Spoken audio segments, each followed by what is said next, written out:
नमस्ते दोस्तों, मैं डॉक्टर सुनील पाटीदार आप सभी का स्वागत करता हूं हमारे YouTube channel doctor Patidar homeopathic centre Bhopal में। दोस्तों, आज हम एक ऐसी तकलीफ़ के बारे में बात करेंगे जिसमें कि पेशेंट को बैठने और चलने में भी इतना भयानक पीड़ा होती है कि उसकी नॉर्मल लाइफ पूरी तरीके से डिस्टर्ब हो जाती है, जिसे कि मेडिकल लैंग्वेज में पेरी एनल एब्सेस कहा जाता है। अक्सर जब पेशेंट मेरे क्लिनिक पे आते हैं तो वो शर्म के कारण शुरुआती लक्षण छिपा लेते हैं या फिर swelling in anus, pain in anus को नॉर्मल पाइल से समझकर इग्नोर करते जाते हैं, जबकि ये एक अलग और गंभीर इन्फेक्शन होता है जिसमें कि आपके एनल रीजन यानी कि आपके गुदाद्वार के आसपास पस या फिर मवाद इकट्ठा हो जाता है और एक बड़ा पेनफुल दाना या फिर लंप बन जाता है। अगर हम दोस्तों इसके कॉजेज़ की बात करें तो हमारे एनल कैनाल में छोटी छोटी एनल ग्लैंड्स होती हैं जो कि म्यूकस सीक्रेट करती हैं, और जब इन ग्लैंड्स में बैक्टीरियल इन्फेक्शन हो जाता है तो फिर वहाँ पर इन्फ्लेमेशन होना स्टार्ट हो जाता है और धीरे धीरे पस फॉर्म होने लगता है, जिसके कारण रेक्टम में बर्निंग, सीवियर पेन, फीवर और कभी कभी ब्लीडिंग भी देखने को मिलती है। इस एब्सेस के अलग अलग ग्रेड्स होते हैं, जैसे कि सुपरफिशियल या फिर पेरिएनल, जो कि स्किन के ठीक नीचे होता है और सबसे कॉमन है। इसके अलावा इंटर स्फिंक्टेरिक, स्टीरियो रेक्टल और सुप्रालेवेटर ग्रेड जो है इसके होते हैं, और डीपली मसल्स लेयर में जो है ये बेस्ड होते हैं और इनकी सीवियरिटी अंदर की तरफ बढ़ती जाती है। अब यहाँ सबसे बड़ा कन्फ्यूज़न ये होता है कि पेरिएनल एब्सेस और एनल फिस्टुला में आखिर क्या डिफरेंस है। तो दोस्तों सिंपल तरीके से समझते हैं कि पेरिएनल एब्सेस एक एक्यूट स्टेज है जहाँ पर इन्फेक्शन की वजह से फ्रेश पस का कलेक्शन होता है और एक लंप बन जाता है। वहीं दूसरी तरफ ये जो एब्सेस है नेचुरली फूट जाता है या फिर जो है वो सर्जरी से ये ड्रेन किया जाता है। तो कई बार अंदर के इन्फेक्टेड ग्लैंड और बाहर की स्किन जो है उसके बीच में एक परमानेंट रास्ता या फिर टनल बन जाता है, जिसे कि हम एनल फिस्टुला कहते हैं। यानी कि जो एब्सेस है शुरुआती घाव है और फिस्टुला जो है वो उसका एक क्रॉनिक कॉम्प्लिकेशन है, जिसमें कि लगातार पस डिस्चार्ज होता रहता है। लेकिन दोस्तों आपको घबराने की बिल्कुल ज़रूरत नहीं है, क्योंकि मेरी क्लिनिकल प्रैक्टिस में मैंने देखा है कि सही समय पर होम्योपैथिक ट्रीटमेंट से हम एब्सेस को बिना किसी सर्जरी के ठीक कर सकते हैं और उसको फिस्टुला में कन्वर्ट होने से रोक सकते हैं।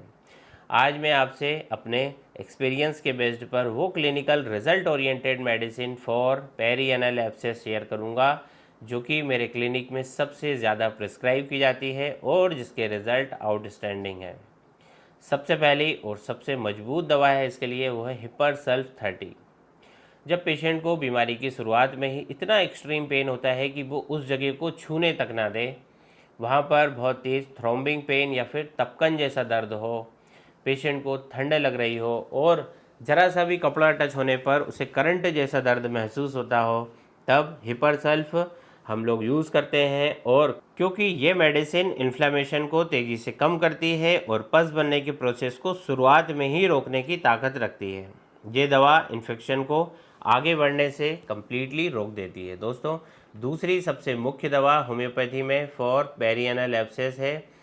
वो दवाई है माइरिस्टिका सेरिफेरा 30, जिसे कि हम होम्योपैथिक नाइफ यानी कि होम्योपैथिक का चाकू भी कहते हैं। मेरी प्रैक्टिस में मैंने देखा है कि अगर पस पूरी तरीके से बन चुका है और निकल नहीं रहा है तो पेशेंट को असहनीय पीड़ा होती है। ऐसे में माइरिस्टिका 30 नेचुरली उस एब्सेस को बस्ट करके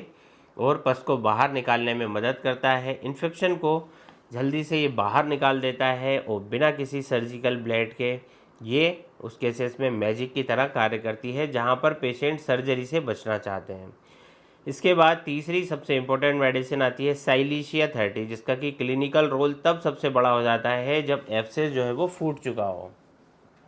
और लगातार जो है उसमें से पस निकल रहा होता है। तो साइलीशिया अंदर बचे हुए डीप इन्फेक्शन को पूरी तरीके से क्लीन करके ड्रेन आउट कर देती है, हीलिंग प्रोसेस को फास्ट करती है और सबसे ज़रूरी कि ये उस रास्ते को जल्दी से हील करती है जिससे कि एब्सेस एक क्रॉनिक एनल फिस्टुला में कन्वर्ट ना हो।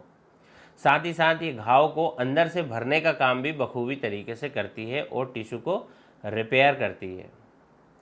चौथी और एक बेहद असरदार होम्योपैथिक मेडिसिन है केलकेरिया सल्फ 30, जिसे कि हम तब प्रिस्क्राइब करते हैं जब लगातार एक थिक येलो पस डिस्चार्ज एनएस से हो रहा हो और घाव जल्दी बंद नहीं हो रहा हो। और ये दवा दोस्तों लगातार होने वाले डिस्चार्ज को कम्प्लीटली रोक देती है, हीलिंग को फाइनल टच देती है और स्किन को नॉर्मली बंद करने में मदद करती है। मेरे क्लिनिक में इन चारों होम्योपैथिक मेडिसिन यानी कि साइलिशिया 30, मायरिस्टिका 30, हिपरसल्फ 30, केलकेरिया सल्फ 30 को जब हम एग्जैक्ट पेशेंट के इंडिकेशन के हिसाब से यूज़ करते हैं तो कम्प्लीटली सेफ़ और परमानेंटली रिजल्ट हमें देखने को मिलते हैं। इन मेडिसिन को लेने का तरीका बेहद सिंपल है। इन चारों ही दवाइयों की 2-2 बूंद दिन में 3 बार डायरेक्टली अपनी जीभ पर लेनी होती है लगातार 1 महीने के लिए, जिससे कि इन्फेक्शन पूरी तरीके से इरेडिकेट हो जाता है और दोबारा पेरिएनल एब्सेस बनने की जो टेंडेंसी है वो ख़त्म हो जाती है। दोस्तों होम्योपैथी बीमारी को दबाती नहीं है बल्कि उसको जड़ से ख़त्म करती है। तो अगर आप भी स्वेलिंग, पेन या फिर पस जैसी समस्या से परेशान हैं तो तुरंत होम्योपैथी को अपनाएं। मुझे उम्मीद है दोस्तों कि इस वीडियो से आपको पेरिएनल एब्सेस इन होम्योपैथी मेडिसिन के बारे में भी आपको काफ़ी डीप क्लिनिकल नॉलेज मिली होगी। और अगर आपको ये जानकारी अच्छी लगी है तो वीडियो को लाइक ज़रूर कर दीजिए, अपने फ्रेंड्स और फैमिली मेम्बर्स के साथ ज़रूर से शेयर कर दीजिए और हमारे इस channel doctor Patidar homeopathic centre Bhopal को सब्सक्राइब कर दीजिए ताकि आगे भी आपको ऐसे ही ऑथेंटिक मेडिकल जानकारी मिलती रहे। अपना बहुत बहुत ध्यान रखिए, स्वस्थ रहिए, जल्द मिलते हैं, धन्यवाद।